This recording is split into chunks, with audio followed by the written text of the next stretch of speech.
vulnerabilities out there and so many opportunities for hackers.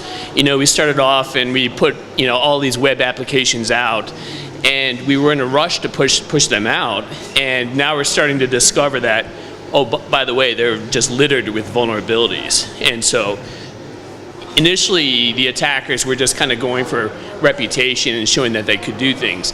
Now it's being monetized, so they can make money that way.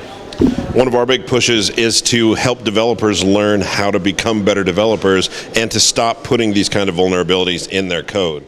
And so we actually have an open source project called PumaScan at pumascan.com that actually lets developers know what those vulnerabilities are as they write the code. So it says, hey, by the way, you misspelled this word, and by the way, that's SQL injection and it's bad.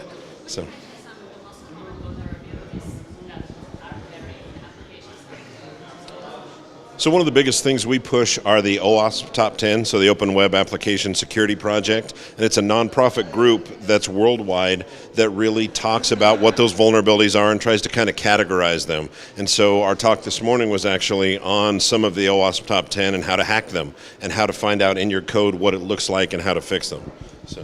Yeah, and so as far as what those vulnerabilities are, we're looking at SQL injection.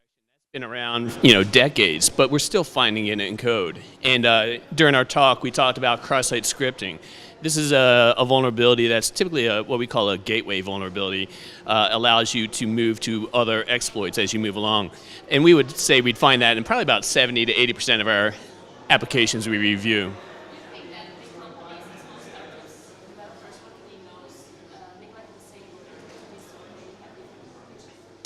I think it's a little bit different. I think the larger companies that we've encountered have done a better job at training. When we go into the smaller companies, a lot of times they don't have the training in place and they don't have the tools in place to help them develop more secure code. But we've done assessments for very huge organizations and have found the exact same vulnerabilities across. Yeah, developers, we haven't done a good job training them in how to write secure code. And so when we talk about a lot of these things, a lot of security professionals like us will get in front of a group and we talk about, oh, SQL injection is so terrible, but we don't actually tell them how to fix it. And so that's one of the things we focus on is, hey, not only is it terrible and here's what you can do with it, but here's how you can check your code for it and how you can fix it as you go along.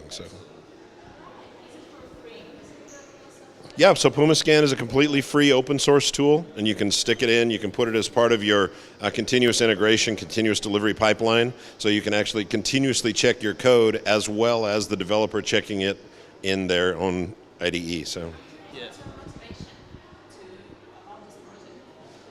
Oh, go ahead. Yeah. Sure. So there's several other projects in similar natures for other languages. In Java, there's a plugin called Find Security Bugs, which does the same kind of thing. In Ruby, there's a product called Brakeman, but in .NET, there wasn't anything. Microsoft has had a couple of tools over the time, and they were most about making your code look pretty and not actually being able to find security things. And so our goal with this was just to help the community do a better job at policing our code. Yeah, I would say one of the big frustrations we have is we'll go into different organizations, especially the small and mid-sized businesses, and a lot of the commercial tools you have there are extremely expensive, and so it's very hard for a small mid-sized business to break into security. But all of these small mid-sized businesses feed into these larger organizations, and so they get broken into, and that leads into the larger organizations getting broken into.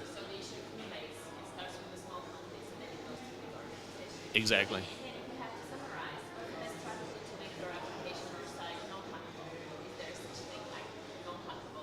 Actually, the nice thing about and the worst thing about this field is that it changes every day. There's new vulnerabilities that are constantly found. There's new issues that we find all the time.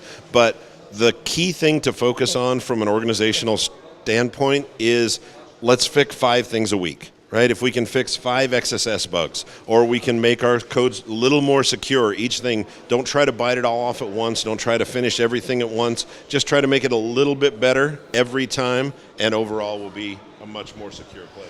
Yeah, and to me, I think it's more about gradually improving the process. Yeah, you can start with individual vulnerabilities and fix them, but getting the training in place, that is absolutely critical so that as your developers are creating new code, they're not creating the same vulnerabilities over and over again.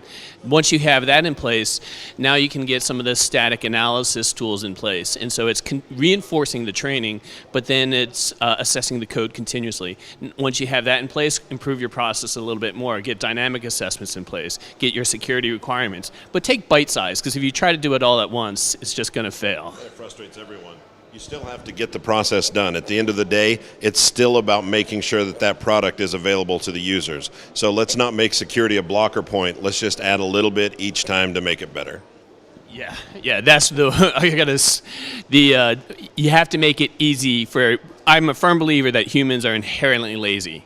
And so you have to make it easy for developers to do security. One last question. Can you recommend other tools or instruments that can help developers with this task?